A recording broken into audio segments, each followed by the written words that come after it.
Dans cet exercice, Valentin aperçoit un ami. La hauteur de cet ami est de 1,8 m. Et cet ami se situe à une distance de 160 mètres de Valentin. Dans la première question, on nous demande de calculer l'angle sous lequel Valentin observe son ami avec la lunette. Donc, tout d'abord, on va calculer ici l'angle sous lequel Valentin observe son ami sans la lunette. La distance D étant très grande par rapport à la hauteur, donc dans la théorie des petits angles, tangente alpha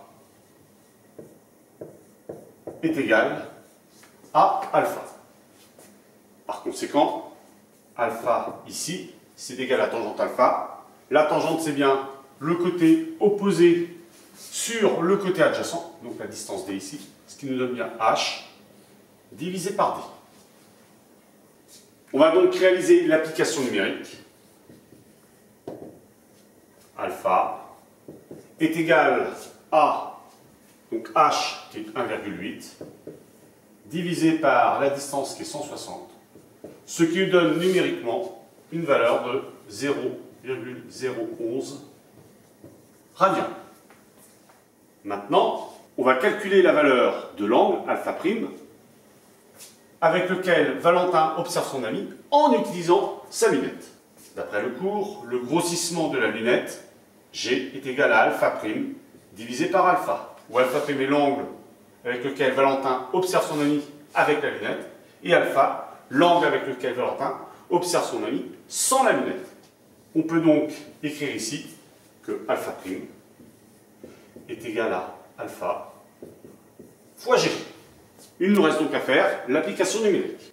Donc ici, alpha' est égal à alpha qui vaut 0,011 fois le grossissement qui est indiqué ici de la lunette qui vaut 8, ce qui nous donne tout simplement 0,088 radians.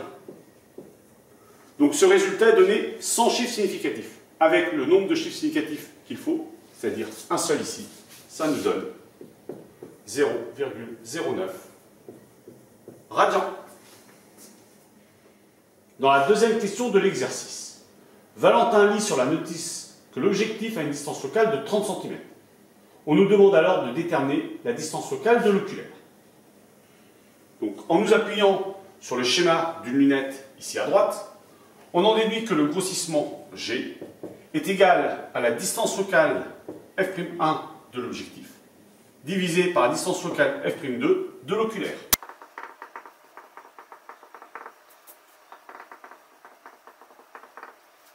Par conséquent, on peut écrire que f'2 fois G est égal à f'1, ce qui est équivalent à dire que f'2 est égal à f'1 divisé par G. Il nous reste donc à faire l'application numérique. Donc f'2 est égal à f'1 qui vaut 30 cm divisé par 8 qui est le grossissement, ce qui donne une valeur numérique de 3,5 cm.